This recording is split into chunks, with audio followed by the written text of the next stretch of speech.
We focus on history, culture, religion, art, social, and philosophy of Nusantara. Here, in the presence of Nusantara, we were made to be forgotten about the goodness of ourselves. Because negativity seems to be more interesting for us. Now, I'm Sutoyo Raharto and friends assist you to remind you, to awaken you that we still can find the gems of Nusantara. They are the great sights of Nusantara.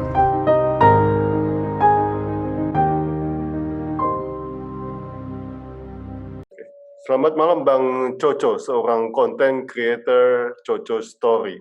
Ya, malam Pak Sotoyo. Ada Instagram, ada YouTube Coco Story. Oke, Bang, apa itu Coco Story, Bang? Silahkan, Bang. Coco Story itu suatu media yang ingin menggerakkan atau memberitahu lah tujuan awalnya untuk para anak muda bahwa kita ini kaya akan budaya. Karena emang selama ini ya anak muda zaman sekarang udah apatis terhadap budayanya. Sekarang mayoritas ya seperti Pak Suto yang tahu, orang udah cinta dengan main game, orang udah cinta dengan hal-hal yang kapitalis.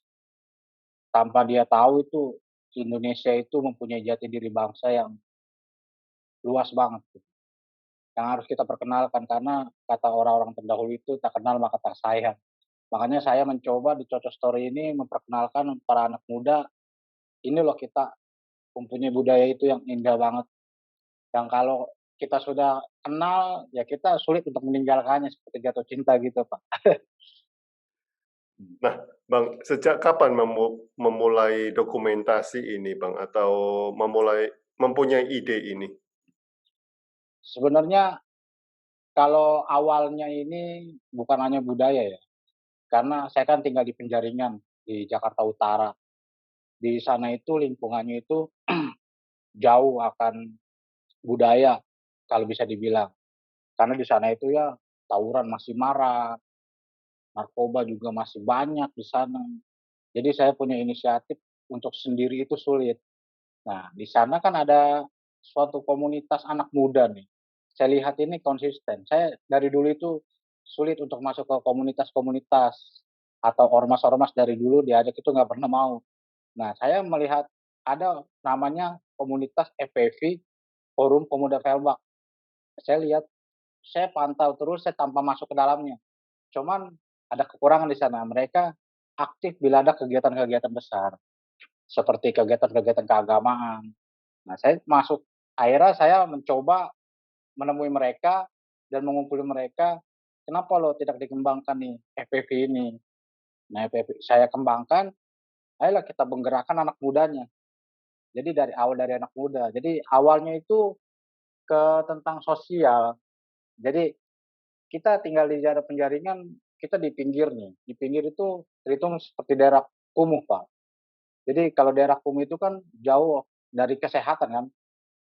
Jadi misi pertama itu membuat lingkungan yang bersih, sehat, aman, dan nyaman. Nah, kita langsung saya bikin program, tiba-tiba saya ditunjuk menjadi ketua pemuda di sana. Ketika saya ditunjuk di sana, ya udah saya bikin program, saya perkenalkan. Nah ternyata minat dari mereka itu banyak, antusias sekali Pak. Selama ini kita, oh susah nih kayaknya anak muda ini, anak-anak nih. Karena yang lingkungan mereka ya, mereka seperti minum alkohol itu bangga, mereka tawuran itu merasa keren. Itu hal yang mereka kita lihat dari luar itu seperti itu. Mereka pun seperti itu. Jadi tawuran itu merasa keren. Minum itu merasa, oke lah kata mereka. Tapi ketika saya menggerakkan suatu kegiatan ini, mereka antusias. Tengah malam pernah saya mencoba jam 1 malam, malam minggu. Biasa mereka pada tawuran, Pak. Di Penjaringan itu pada tawuran. Jadi saya mencoba daripada tawuran, saya bikin kegiatan gimana caranya mereka biar pada nggak tawuran. Saya, eee, ngumpulin kan mereka kan pasti kan ada ketua-ketuanya tuh, Pak, ya. Jadi saya bilang, "Kerja bakti, ini kan banyak sampah-sampah nih, jadi tempat sampah ada, tapi mereka tidak ditempatkan pada tempatnya." Makanya saya inisiatif kepada kepala-kepalanya mereka tuh ada kerja bakti. Nah, mereka antusias sekali, Pak. Akhirnya ketika itu ada program dari, kelurahan Penjaringan ini tentang mural. Nah, sebenarnya mural itu nggak bisa masuk ke gang-gang. Saya mencoba terus koordinasi, alhamdulillah diizinkan dan masuk ke gang-gang mural. Sebenarnya program saya masih panjang di sana, cuman ya begitu, Pak, kita niat baik saja orang udah curiga. Nah, dan di situ banyak bukan alur kepada anak-anak mudanya perjalanan mulus, Pak, tapi kenapa justru orang-orang tuanya yang sulit? Kalau saya pikir apa karena sudah pemikiran kolotnya atau seperti apa. Jadi saya mengajak untuk, "Ayolah berubah, masa kita mau seperti ini terus?" Bukan karena saya anak muda mengajarkan kepada orang tua ya, cuman kan saya mengajak gitu.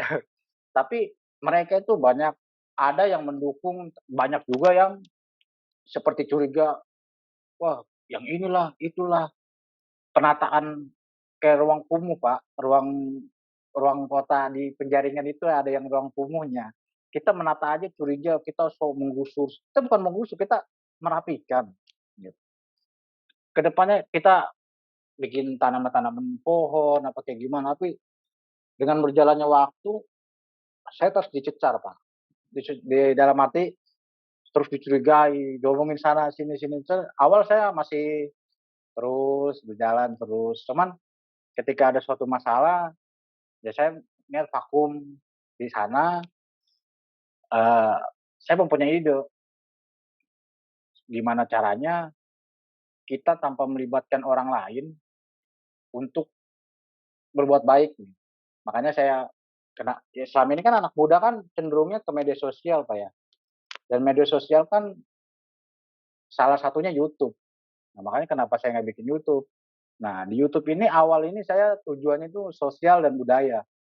Sosial itu seperti kegiatan-kegiatan sosial, saya membuat kampung-kampung menjadi seperti kampung-kampung wisata, maksudnya memotivasi seperti itu. Tapi ketika saya sudah mulai di budaya, kecintaan saya malah terlalu kental di budaya, Pak. Yang saya bilang tadi, ketika kita sudah mengenal budaya kita, ya perasaan cinta itu bakal ada. Nah, ketika saya sudah mengenal budaya, saya langsung konsen kan di budaya. Nah, di budaya ini terutama kan ada salah satunya kan silat. Nah, dikonsenkan di silat karena silat kenapa kenapa sih silat? Silat ini kan banyak, Pak. Jadi kan kita kalau kalau orang awam melihat silat itu cuma satu, yaitu silat. Sedangkan namanya apa, dikenalnya aja silat, harusnya kan pencak silat. Nah, di dalam silat itu kan banyak, Pak. Dari globalnya aja yang dikenal itu ada silat prestasi, ada silat tradisi. Dan silat tradisi itu ada banyak lagi aliran-aliran, bahkan di setiap daerah pun namanya beda-beda. Ada main pukulan, ada pencak, ada silat, ada dan lain-lain, Pak, ya. Nah, makanya di Betawi aja itu udah banyak, di Betawi kan menyangkut kan Jabodetabek, Pak, ya. Itu udah banyak. Jadi kalau kita kupas itu nggak bakal kelar-kelar, makanya saya termasuk fokuskan di silat terlalu panjang. Jadi maksudnya terus berjalan tentang silat, nah diselingi nanti budaya-budaya lain, seperti topeng Blantek, seperti lenong, seperti gambang kromong dan kedepannya nanti. Nah, karena kan baru berawal, saya baru mulai tadi topeng Blantek. Nah, di topeng Blantek aja kemirisan itu sangat-sangat miris, Pak. Saya lihat di media sosial itu banyak orang mengaku Betawi, "Aye Betawi, gue Betawi." Tapi ketika ditanya kebudayaannya nggak ada yang tahu. Ketika saya berkeliling menunjukkan gambar topeng Blantek, topeng jantuk, salah satu karakter yang ada di topeng Blantek, itu nggak ada yang tahu sama sekali itu apa, Pak. Padahal itu salah satu kesenian teater asli Betawi. Kalau kita berbicara lenong kan itu masih ada kolaborasi dengan budaya Cina, Pak. Ketika teater-teater lain masih ada kolaborasi dengan budaya-budaya luar. Tapi ketika kita berbicara topeng Blantek itu asli Betawi. ketika saya berkeliling, nanya anak-anak muda nggak ada yang tahu sama sekali tentang topeng Batek. Makanya saya berpikir, wah ternyata anak-anak muda zaman sekarang tuh sama budaya itu benar-benar apatis. Kalau didiamkan seperti ini sih menurut saya. Menurut saya jati diri bangsa itu ya bakal redup.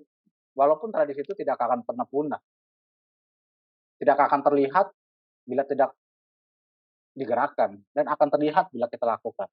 Makanya kalau tidak ada yang melakukan, ya tidak akan terlihat itu tradisi. Makanya saya mencoba sebisanya saya bisanya kayak gimana, ingin memberitahu lah, ini loh kita punya budaya yang keren, nggak kalah kok. Kita jangan, orang kan taunya budaya jadul. Soal jadul kan, berbicara jadul kan eh, ketinggalan zaman atau kayak gimana ya.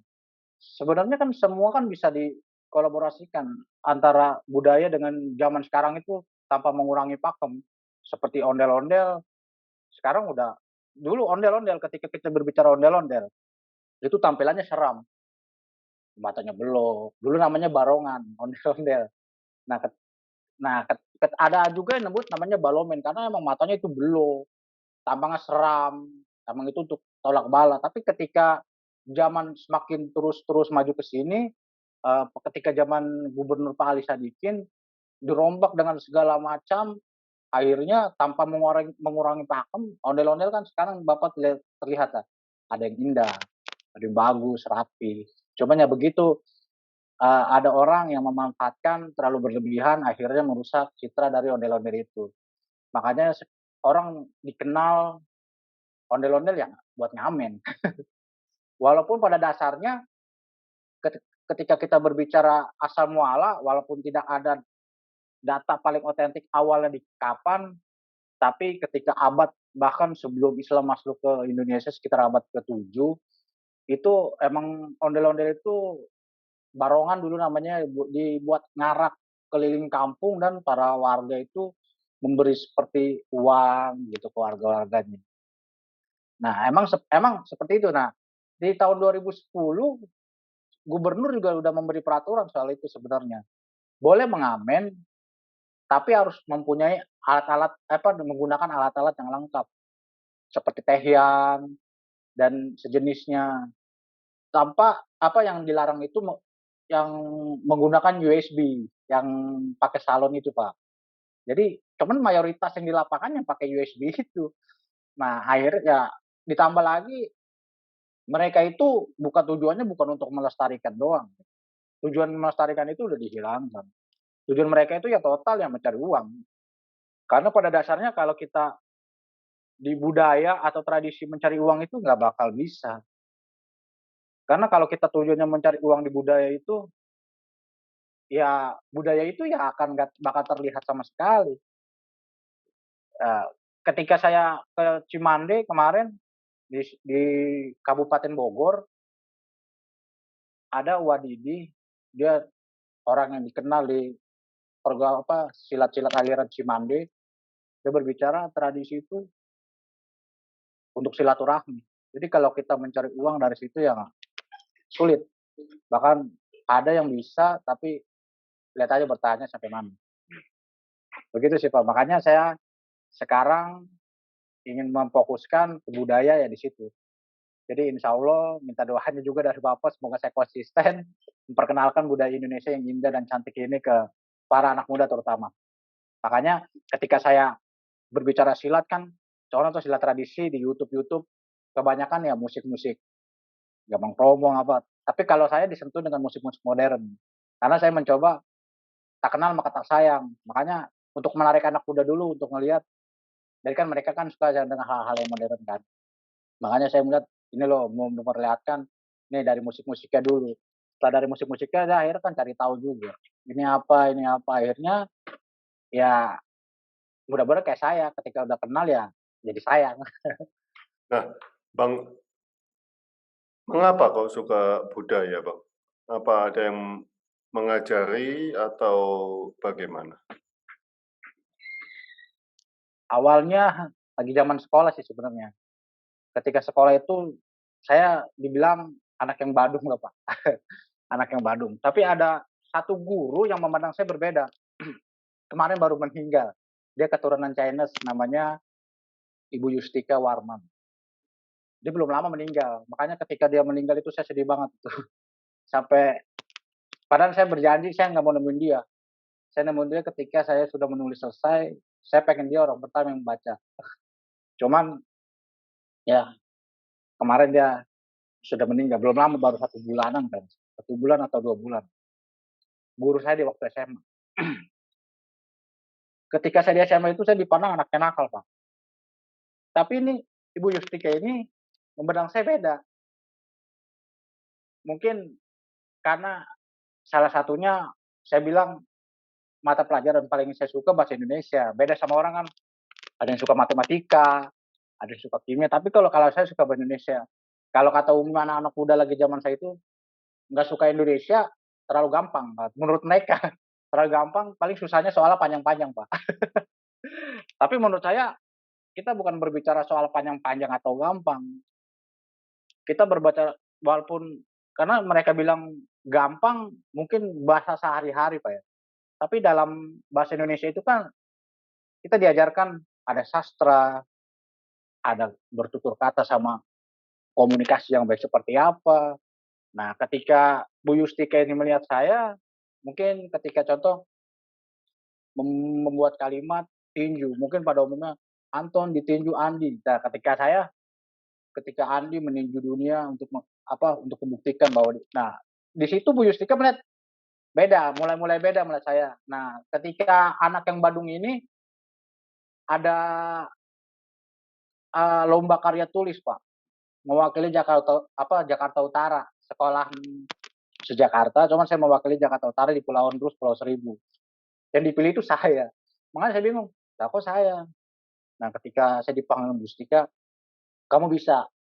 Dia terus memompa saya, Pak, menyemangati. Padahal untuk saya menilai menulis dan membaca itu masih kurang-kurang lah, masih ya namanya anak muda masih labil. Dia terus kamu bisa. Nah, saya dikirim ke sana. Nah, terus ketika ada kursus jurnalistik selama 3 atau 4 bulan pada saat itu saya dikirim sama Ibu Stika, yang dikirim juga saya. Nah, saya juga bingung, kok anak Badung ini kok ini, sedangkan guru-guru yang lain kan ngeliat saya sebel banget kayak tapi Bu Yustika ini ngeliat saya itu berbeda. Ketika saya dikirim jurnalistik, nah saya pengen melanjutkan, sebenarnya saya sudah mulai agak suka karena kan berhubungan dengan menuliskan dunia jurnalistik. Cuman ketika saya bertanya kepada pengajar-pengajar, wartawan-wartawan seperti Tempo, bagaimana saya untuk menekuni jurnalistik ini? Saya harus kuliah katanya. Sedangkan saya ini kan dari keluarga yang tidak mampu, Pak. Jadi ketika itu saya berpikir kayaknya nggak bisa deh. Saya walaupun jalur beasiswa tetap cuma bayar 30%, tetap aja menurut saya itu mahal. Nah, ada lagi ketika kegiatan-kegiatan tentang penulis skenario, saya dikirim juga sama Bu Yustika yang mengajar regional. Ada film lagi rame-ramenya booming zamannya saya 2006-an, 2005, 2006 ada film Inikah Rasanya, Pak. Inikah Rasanya itu yang mengajarkan penulis skenarionya Pak Salim sama Ibu Mia, saya masih ingat. Dari dia saya kursus di sana juga. Dikirim dari sekolah. Dari kursus saya belajar tentang saya semakin suka sama tulisan. Karena menurut saya tulisan itu bisa berbeda dengan komik. Ada orang suka komik, ada orang suka, karena tulisan itu kita bisa mengkreasikan sendiri. Kita bisa, misalnya ada suatu karakter, kita baca buku, kita bisa menentukan karakter yang kita mau itu seperti apa. Kalau di komik kan udah ditentukan oleh si penulis itu, Pak. Makanya saya lebih memilih buku yang tidak ada gambarnya. Beda sama anak-anak yang lain, sukanya kan gambar-gambar yang simple lah. Kalau saya yang pusing-pusing. Makanya ya saya sampai sekarang nggak terlalu hobi main game. Nah, mulai dari situ kan saya suka baca, suka tulis, dan doain aja saya lagi mencoba menulis diaplikasikan. Ya mudah-mudahan terrealisasi udah 70% tentang mendunia karena ondel-ondel. Jadi tentang ada unsur budayanya juga. Jadi insya Allah juga ada unsur sastranya juga kalau bisa saya masukin. Nah mulai dari situ saya melihat sering baca. Dan Indonesia itu kalau kita cari tentang Indonesia itu apa sih? Ya dari budaya ini aja kita nggak bakal kelar-kelar Pak. Dari budaya ini. Kita berbicara Jakarta saja kalau kita telusuri itu tentang budaya itu udah nggak bakal kelar-kelar. Makanya kenapa sih saya mau mulai suka budaya? Ya itu, budaya itu jati jati diri bangsa, Pak. Tanpa budaya, bangsa itu kosong hampa. Karena kita hidup tak serta-merta makan, cari uang. Nah, di budaya ini kan di sana ada cinta, Pak. Di sana ada seni, di sana ada persaudaraan. Saya juga apalagi ditambah di YouTube ini saya keliling-keliling sanggar, mereka itu ketemu orang-orang budaya itu asik, Pak. Walaupun perbedaan umur, saya lebih cenderung muda, mereka ya udah pada berumur lah. Ya mereka itu berbicara budaya itu keren menurut saya, Pak. Apalagi ketika saya berbicara masalah yang saya suka, ketika masalah tulisan, ada namanya Bang Nasir, topeng Blantek. Topeng Blantek itu mungkin sudah tidak ditemukan lagi, Pak. Makanya saya ingin mencoba, ingin ngangkat lagi nih topeng Blantek. Karena kalau kita berbicara lenong, di TV-TV mainstream itu masih menayangkan tentang lenong. Walaupun pakemnya menurut menurut saya ya, yang orang awam udah agak dihilangkan. Karena orang yang tahu lenong itu cuman melawak. Udah itu sedangkan lawakannya sekarang itu seperti lawakan hinaan, seperti itu yang mereka anggap lucu. Padahal dalam lenong itu kan banyak pesan-pesan. Bahkan di lenong itu ada dua sebenarnya, Pak. Ada lenong preman, ada lenong satu lagi tentang apa? Mereka itu dakwah. Nah, yang satu tentang berbicara tentang kehidupan sehari-hari namanya Betawi, Pak ya. Tidak ada silat apa ya sholat, silat itu Betawi. Nah, tentang reman, ya umumnya orang pada suka reman. Nah, sedangkan sekarang itu jadi lenong itu biasanya ya seperti wayang, Pak. Jadi mereka contoh ditayangkan jam 7 pagi, jam 7 malam, selesai itu bisa jam 6 pagi. Nah, kalau sekarang kan lenong bisa 1 jam, paling 2 jam, itu 2 jam juga orang udah lama banget. Dan sekarang tuh lenong dikenal lawak, lenong, lawak. Jadi orang apalagi lawakan sekarang kan Pak Sutoyo paham lah. Semakin hinaannya keren itu menurut saya itu nggak lucu sebenarnya. Cuman ya menurut mereka ya lucu. Ya menurut orang-orang sekarang juga lucu mereka menganggap. Karena menurut saya itu nggak lucu. Nah saya balik lagi tadi ke topeng Belantek. Topeng Belantek itu udah sedikit lagi punah Pak. Tapi bukan punah sih, tidak dikenal, tidak terlihat. Kalau punah sih tradisi itu tidak akan punah. Jadi saya berbicara tentang topeng Belantek itu dari apa seninya, sastranya itu sangat-sangat keren. Menurut saya teater itu teater modern itu harus sebenarnya terus kolaborasi sama teater Betawi ini topeng Belantek. Nah, yang lebih mirisnya lagi para praktisinya, Pak. Selama ini kan kita berbicara budayanya aja, kayak ondel-ondel. Kita berbicara ondel-ondelnya, kayak topeng Belantek. Ya kita berbicara praktisinya juga tanpa ada praktisinya ini kan yang menggerakkan siapa, Pak? Kalau kata Pak Gubernur yang Pak Anies, budaya mah kalau jangan dilestarikan, tapi dikembangkan. Kalau dilestarikan taruh saja di museum. Tapi kalau tidak dikembangkan ya begitu-begitu saja. Nah makanya tanpa ada praktisi-praktisinya ini budaya ini nggak bakal berkembang. Nah ditambah lagi musim pandemi seperti ini, jangankan musim pandemi, sebelum pandemi saja kayak topeng Melantik itu udah mulai dilupakan, Pak. Nah sedangkan dia itu Bang Nasir ini dia udah kecintaan dengan sastra Betawi Topeng Belantik ini udah melekat lah mungkin di jati dirinya ya. Jadi karena seperti itu, kan nggak ada undangan-undangan tentang panggilan lagi tuh Pak. Makanya ya saya kadang sedih sedih sendiri, kok seperti ini gitu. Dari pemerintah kan harusnya lebih peduli di situ sih sebenarnya. Jadi ya kalau diceritain miris juga sebenarnya. Harusnya jangan hanya budayanya saja, tapi praktisinya juga harus dipikirkan. Walaupun dari segi wadah, segi ekonomi, mungkin ekonominya dari buka nih sedangkan kayak di Jakarta contoh Pak ya, karena saya niat untuk keliling Indonesia sebenarnya cuma belum ada modal. Makanya saya di Jakarta dulu aja. Di Jakarta itu umumnya kalau nggak di Taman Mini, Setu Babakan. Taman Mini, Setu Babakan. Dan ada beberapa kali di daerah lain, itu pun jarang. Nah, seperti wilayah Penjaringan, apa tidak disentuh, Pak. Makanya ya budaya stuck di sana saja. Dan praktisinya itu aja. Yang kenal dengan pemerintah setempat. Makanya apalagi jangankan orang-orang tertua Penjaringan.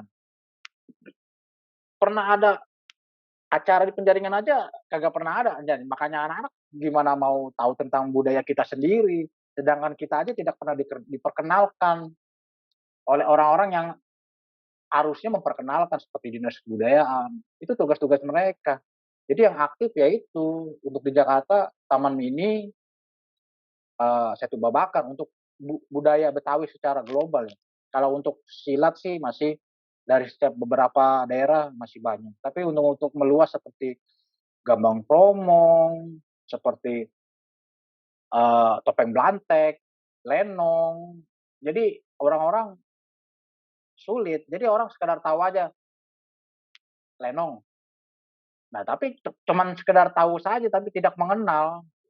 Jadi gimana kita mau mengenal sedangkan mereka aja asik dengan lingkungannya sendiri. Dan di lingkungan-lingkungan seperti Penjaringan apa itu tidak tersentuh. Makanya saya berharap kepada pemerintah coba harus disisir lagi untuk memperkenalkan budaya ini. Karena untuk membuat sebenarnya gini, sekarang kan lagi rame masalah politik Pak, ya kan berantem. Jadi Indonesia jadi terbelah dua sepertinya. Kelompok A dan kelompok B saling hina. Dan di budaya sebenarnya kalau menurut saya ya, solusinya di budaya ini. Kayak sekarang contoh di kelompok A, ada orang keturunan Chinese, dia sensi. Di kelompok B ada orang keturunan Arab, dia sensi. Jadi mereka membenturkan jadi rasis. Dan di budaya ini rasis itu obatnya sebenarnya. Contoh seperti musik tehian itu perpaduan antar budaya Cina dan budaya Indonesia. Atau ada lagi apa namanya rebana. Itu perpaduan antara musik Indonesia dan musik Arab. Jadi ketika di budaya ini itu bersatu, Pak. Ya inilah jati diri bangsa kalau menurut saya. Ini jati diri bangsa. Jadi dengan budaya ini kita bisa bersatu, tidak ada rasis, tidak ada sara, tidak ada ya bahasa Betawinya lulu gua. Jadi di budaya ini kita bersama. Makanya ketika saya bertemu dengan praktisi-praktisi budaya itu, para budayawan, mereka paling utama itu berbicara tentang silaturahmi. Itu yang paling hebat. Jadi ketika saya berbicara dengan budaya yang sebelah sini, dia kenal dengan orang yang jauh sana. Gitu. Begitu juga mereka seperti terparalel, Pak. Mereka seperti dengan budaya ini dijadikan alat untuk menyambung silaturahmi. Gitu. Menurut saya, kenapa saya suka budaya itu? Jadi selain menyambung silaturahmi, menyatukan bangsa, dan keren menurut saya. Nah, Bang, topeng Belantak ya? Blantek. Itu Ya. masih ada? Masih, Pak. Masih. Dulu namanya Blank teks, tanpa Oh. teks. Oh, Dulu, oh gitu. iya, Oke. dulu namanya blank text, tanpa teks. Namanya orang Betawi kan orang nggak mau ribet, Pak. Ya, ya, ya. Jadi terselip jadi istilah blank text. Nah, itu ada di YouTube sudah. Ada, saya Oh, sebut blantek blangsak. Kenapa oke, saya seperti itu? kita buka ya. Oh iya, ya. Yang blantek blangsak, Pak. Topeng Blantek, sandiwara tanpa teks. Menurut historis, salah satu kesenian yang mewarnai kesenian lainnya di tanah Betawi. Kini kian terkikis waktu dan seperti terbuang.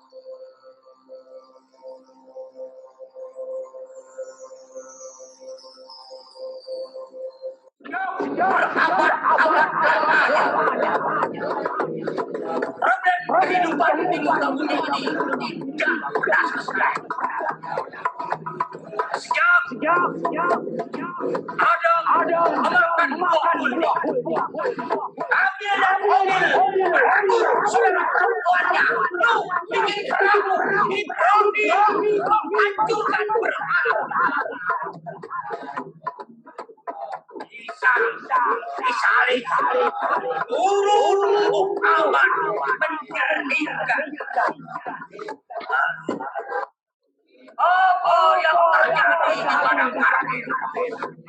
Bencana!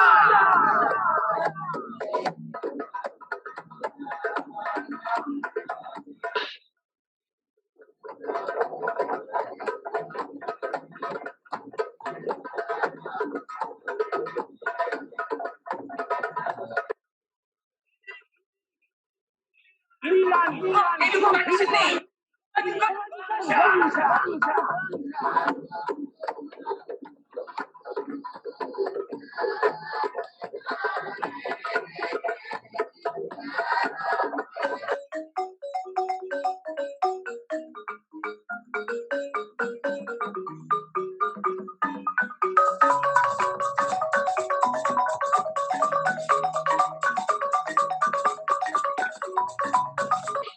Assalamualaikum.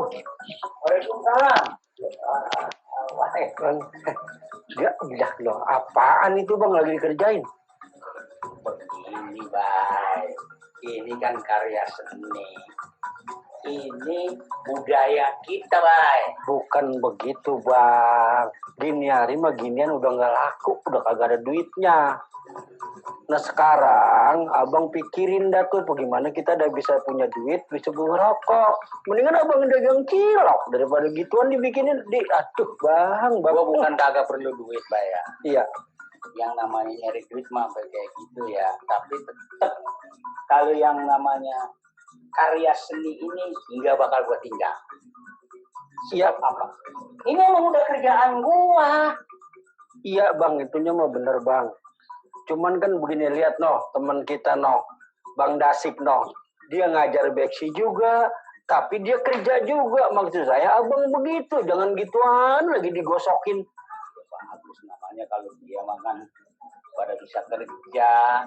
Gua kan kagak bisa ngapa-ngapain. Kan anak-anak lagi mau latihan, Sir.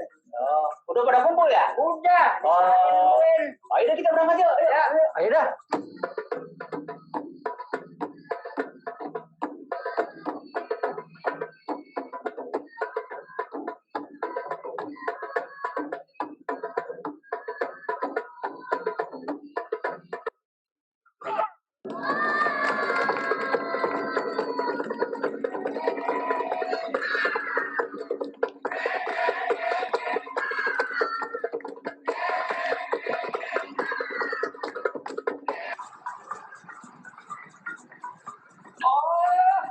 Ini yang mau sabut kebudayaan.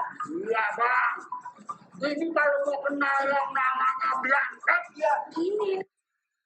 Itu topeng Blantek itu apakah ada pengaruh Pantura, Cirebon, Kuningan? Kalau menurut sejarahnya itu di Betawi, Pak ya. Dulu ada tembok-tembok VOC di Batavia. Mereka itu di belakang tembok itu kan para pedagang, pedagang-pedagang orang pribumi, orang-orang dari Arab, dari Cina, dan dibatasi oleh tembok itu oleh VOC, Pak. Dan mereka itu pada saat itu dilarang untuk berdakwah. Dan para warga-warga sekitar berinisiatif mengakali untuk saat itu. Dan mereka membuat seni teater tentang topeng belantek ini.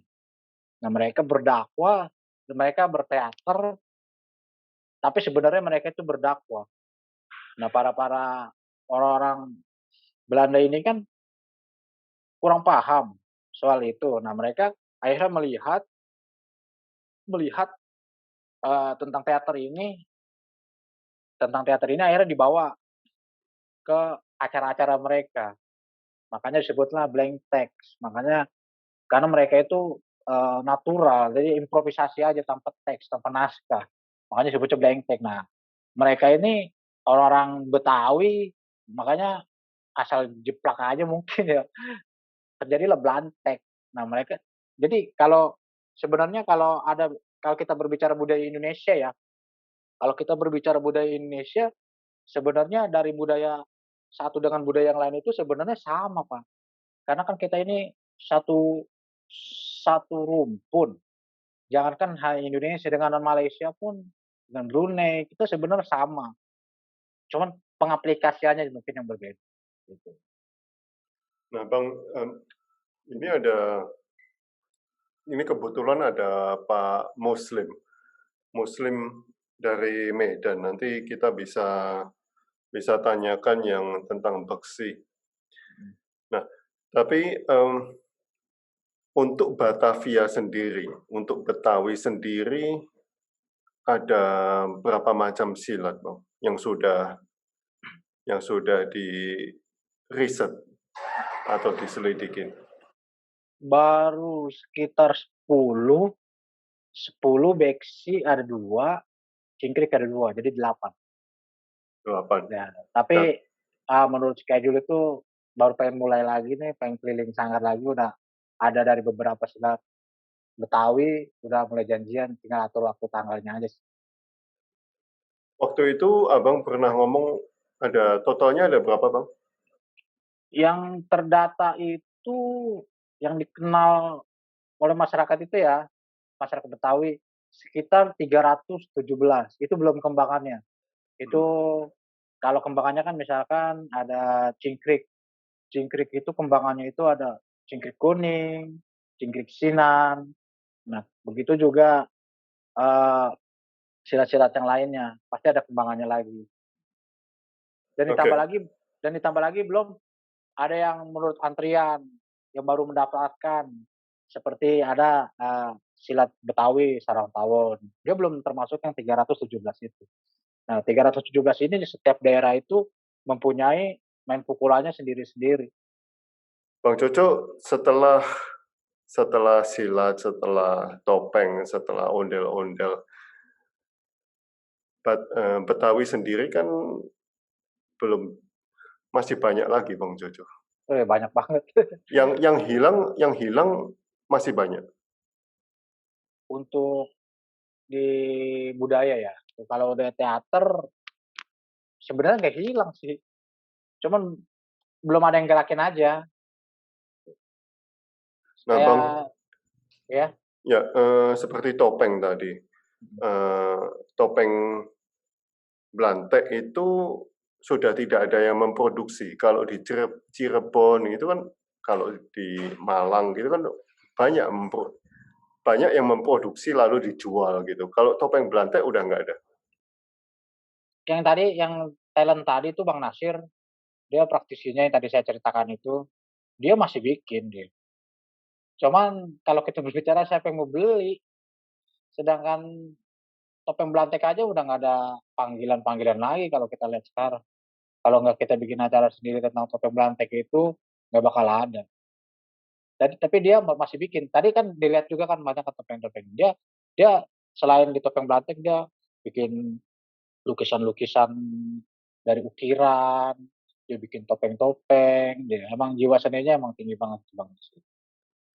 Itu mungkin saya sharing sedikit. Dulu pernah terjadi di Malang, Bang. Nah, yang bisa menggerakkan itu preman-preman yang ada di kampung-kampung, Bang. Jadi sekarang preman-preman itu, nanti saya kasih share YouTube saya. Jadi preman-preman itu selain mendidik anak-anak, jadi mereka membuat ini pondok-pondok kecil di setiap desa. Mereka ngomongnya gubuk-gubuk ya, dan mereka mengatakan republik preman atau apa ya. Nanti saya share YouTube-nya. Jadi mereka awalnya preman-preman ini mengajar anak-anak secara gratis. Ya, mungkin ini juga bisa menjadi ide untuk Bang Jojo. Jadi preman ini yang tidak mempunyai pendidikan tinggi, itu ngajar anak-anak, ngelesin anak-anak kalau sore.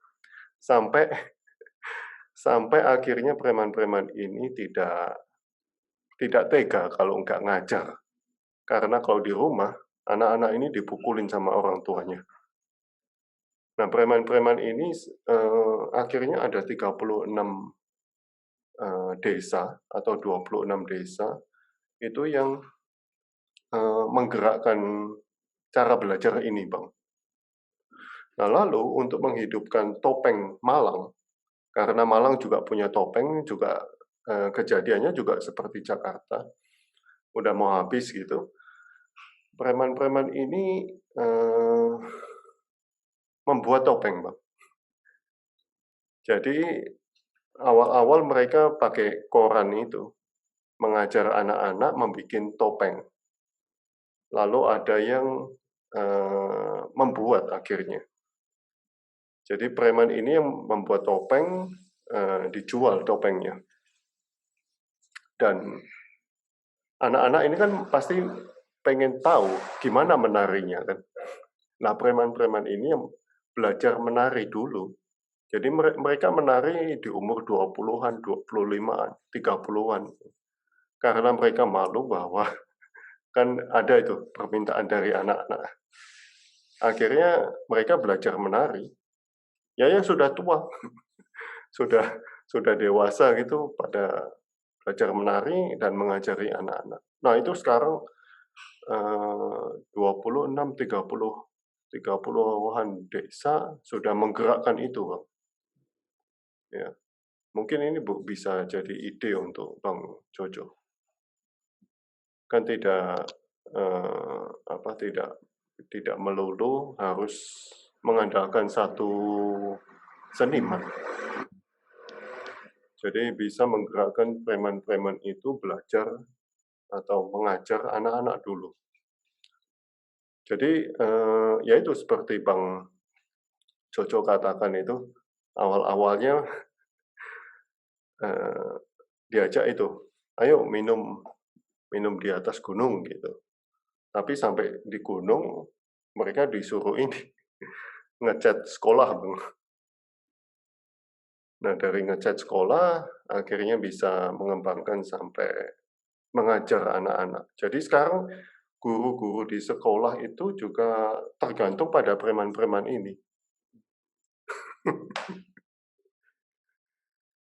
Jadi mereka juga ngasih ini pengajaran seperti ekstrakurikuler itu.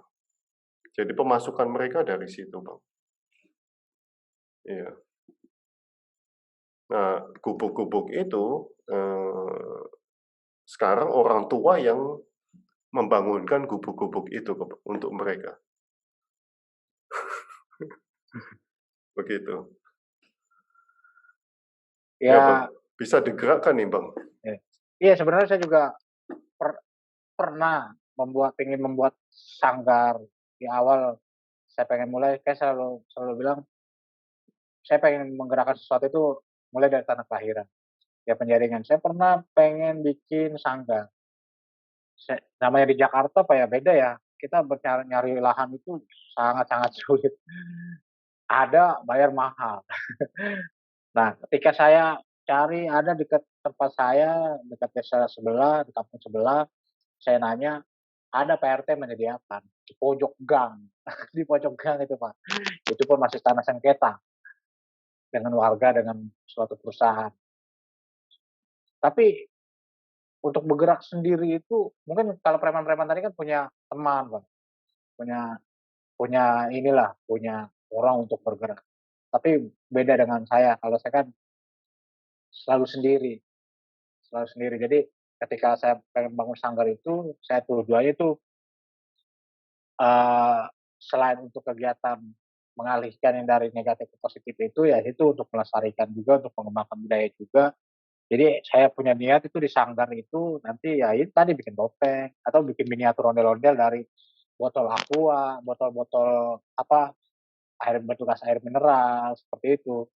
Tapi untuk saat ini sampai sekarang nih belum terrealisasi. Tapi untuk tempat tuh KRT, tempat tuh udah mengizinkan. Cuman dari ya itu tadi saya bilang dari para warga-warga masih ada kecurigaan. Wah nanti cuma buat tempat minum, jadi udah macam-macam. Jadi Ya, awal-awalnya mereka juga curiga, Bang. mm, Orang tua kan preman bertato segala itu. Tapi akhirnya orang tua yang sekarang meminta mereka. iya kayak tadi dari kampung silat petukangan juga Bang Ajis selalu ngedorong saya untuk buat sanggar nih gitu jadinya. Selalu buat, ayo bikin. Selalu menyemangati saya. Cuman tinggal start ini kapan. Mudah-mudahan yang tadi Pak Sutoyo ceritakan itu sangat-sangat menginspirasi sekali tuh. Yang tadinya dicurigain malah didanai oleh para orang-orang tua. Ya, mereka bukan didanai, mereka dibikinkan gubuk kan. Iya, Ya, maksudnya jadi ya disupport gotong ya, royong, disupport. ya disupport, ya.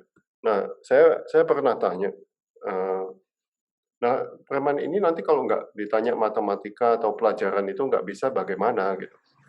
Nah mereka sudah punya jejaring Bang. Jadi kalau nggak tahu tanya yang di preman di desa lain gitu lewat WA. Mhm. Nah itu bisa. Jadi saya pernah tanya kalau nggak bisa ya pura-pura bisa gitu. Begitu. Nanti saya share itu YouTube-nya. Cukup inspiratif. Ya. Oke, terima kasih Bang Coco atas waktunya ini. Iya, oke. Sama-sama, Pak. Kita harus ketemu di Jakarta, Penjaringan ya? Penjaringan. Penjaringan. Oke. Terima kasih Bang. Iya, sama-sama. Sampai ketemu di Penjaringan.